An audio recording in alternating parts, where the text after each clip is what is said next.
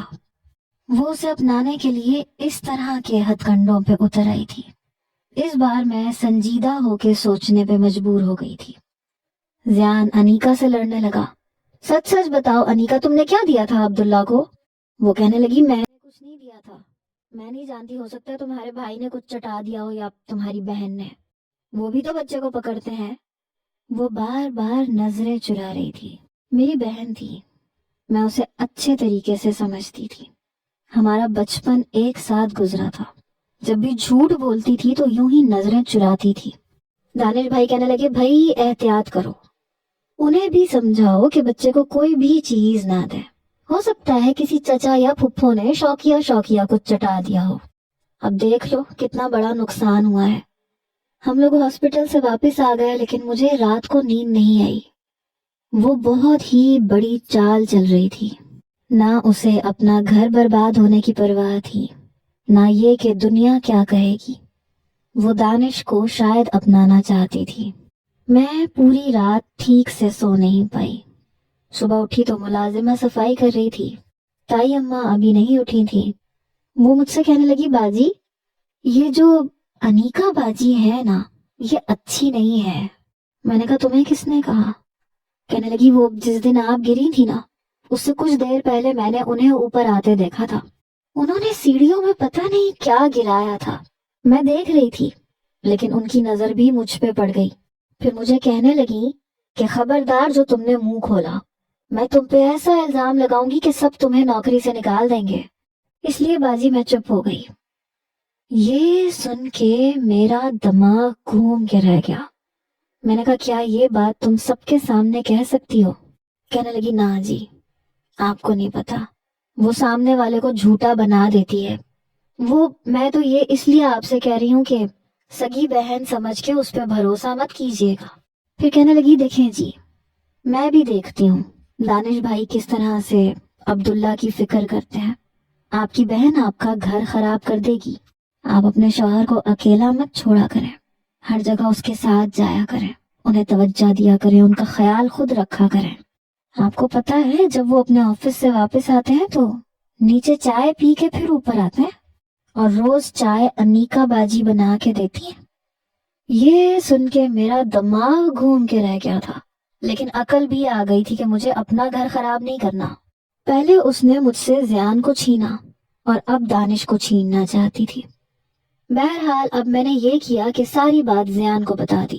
اس نے بڑی خاموشی سے میری ساری بات سنی۔ میں نے کہا دیکھو میں اپنا گھر خراب نہیں کرنا چاہتی، اور یہ لڑکی ایسے باز نہیں آئے گی جب تک تم اسے ٹھیک نہیں کرو گے۔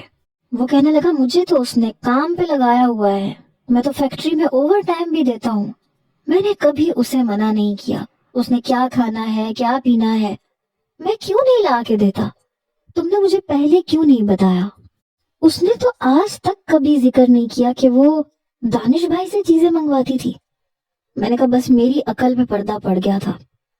وہ کہنے لگا جو کچھ انیکا نے کیا ہے مجھے بہت افسوس ہے، بہرحال اب جو کچھ میں کروں گا وہ یہ بھی یاد رکھے گی، تم فکر نہ کرو، تمہارا گھر خراب نہیں ہوگا۔ میں نے کہا بہت شکریہ۔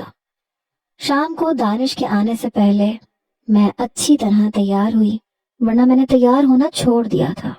جیسے ہی وہ اوپر آئے میں نے کہا آپ بیٹھے، میں آپ کے لیے چائے بناتی ہوں۔ مجھے تیار دیکھ کے وہ کچھ حیران بھی تھے، کہنے لگے چائے میں نے چاچی کے گھر پی لی تھی، وہ انیکا کہہ رہی تھی چائے پی کے جائے، عبداللہ ابھی بھی ان کی گود میں تھا۔ میں نے کہا کیوں پی لی تھی؟ آپ کو نہیں پتا میں رات کو آپ کی چائے پہ انتظار کرتی ہوں، ہم ہمیشہ ساتھ چائے پیتے تھے۔ کہنے لگا المیرا آج پی کے آ گیا ہوں، کل نہیں پیوں گا، کل تمہارے ساتھ پی لوں گا۔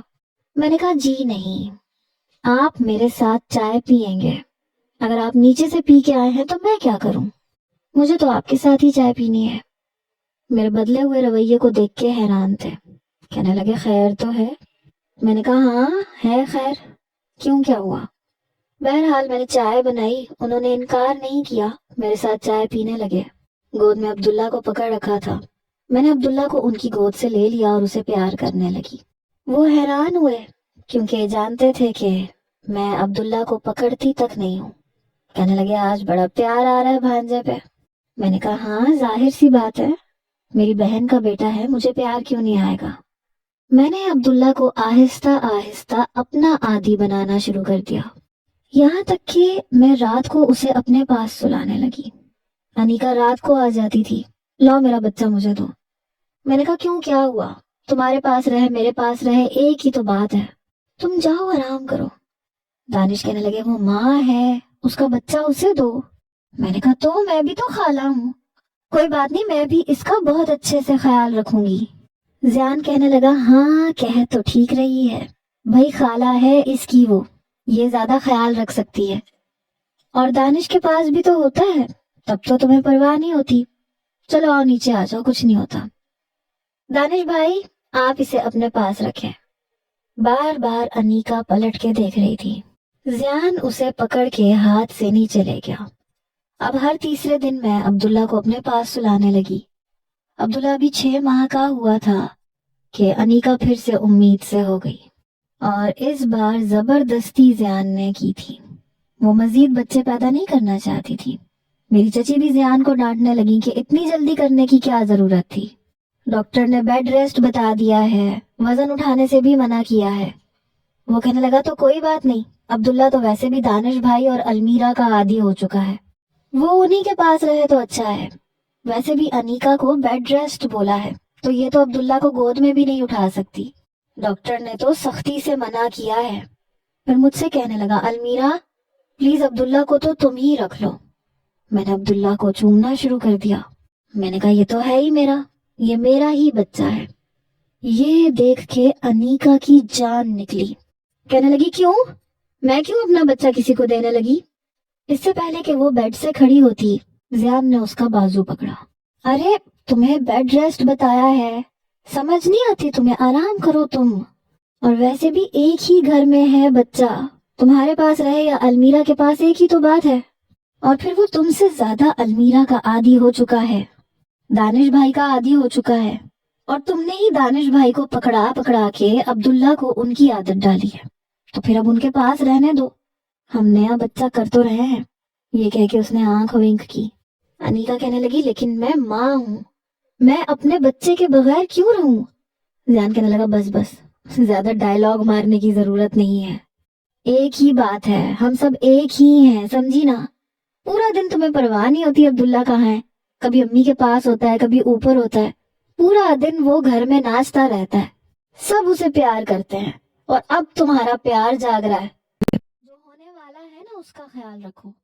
ہمارے بیچ یہی طے ہوا تھا کہ زیان پھر سے بچہ پیدا کرنے کی کوشش کرے گا، کیونکہ اس نے مجھے کہا تھا کہ انیکا کی وجہ سے تمہارے ساتھ اتنا بڑا حادثہ ہوا ہے تو بچہ بھی وہی پیدا کر کے تمہیں دے گی، اور عبداللہ تمہارے پاس رہے گا۔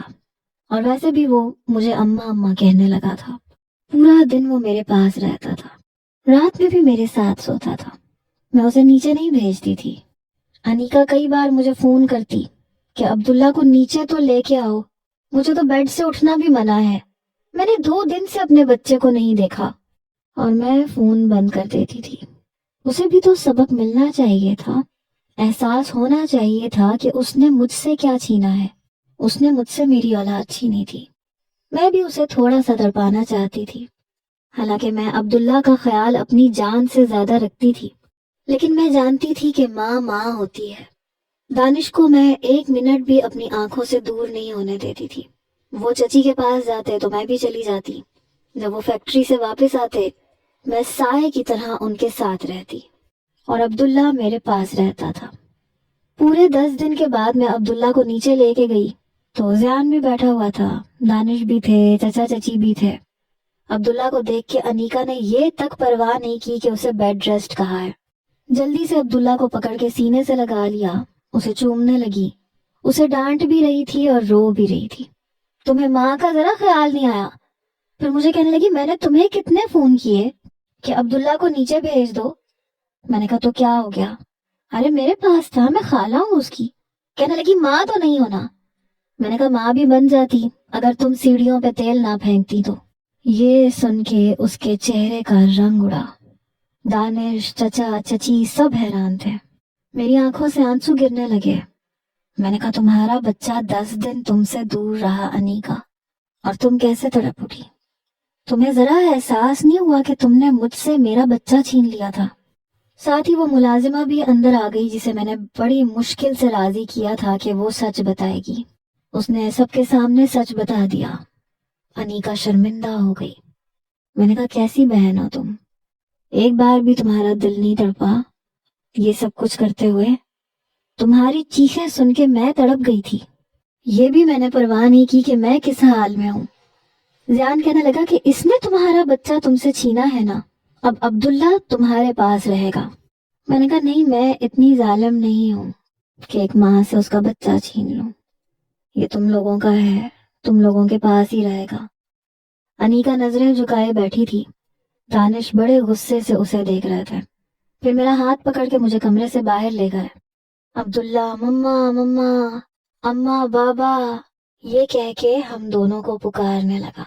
تب انیکا کہنے لگی المیرا اسے لے جاؤ، یہ تمہارا ہی ہے۔ میرے پاس تو 10 منٹ بھی نہیں بیٹھتا، میں زبردستی سے روکتی ہوں تو مجھے مارتا ہے۔ شاید میری کوکھ سے اس نے صرف جنم لیا ہے، دل میں پیار صرف تم دونوں کے لیے ہے۔ ساتھ ساتھ رو بھی رہی تھی۔ میں نے کہا نہیں، میں پتھر دل نہیں ہوں تمہاری طرح کہ تمہاری اولاد کو تم سے چھین لوں۔ وہ کہنے لگی نہیں، قدرت کا قانون ہے، میں نے تم سے تمہارا بچہ چھینا، میرا بچہ مجھ سے نفرت کرتا ہے، مجھے نوچتا ہے، تمہیں پکارتا ہے، اس کے دل میں تمہارے لیے تڑپ ہے، میرے لیے نہیں ہے۔ شاید مکافات عمل اسے ہی کہتے ہیں۔ میں نے تو عبداللہ کو گود میں پھر بھی نہیں پکڑا، البتہ دانش نے پکڑ لیا۔ عبداللہ کو گود میں پکڑا تو وہ دانش کا چہرہ چومنے لگا، میرے پاس لپک کے آنے لگا۔ دانش نے میرا ہاتھ پکڑا اور مجھے اوپر لے گئے، کہنے لگے ہم کسی سے بھی بدلہ نہیں لیں گے، لیکن اللہ کا قانون ہر کام کر جاتا ہے۔ جو کچھ انیکا نے کیا ساری زندگی وہ بھی عبداللہ کو دیکھ دیکھ کے تڑپا کرے گی، اور اسے تڑپنا بھی چاہیے، کیونکہ تمہیں اور مجھے بہت تڑپایا ہے اس نے۔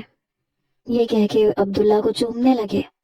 وہ میری گود میں آ کے مجھ سے لپٹ گیا، اماں اماں کہنے لگا، مجھے چومنے لگا۔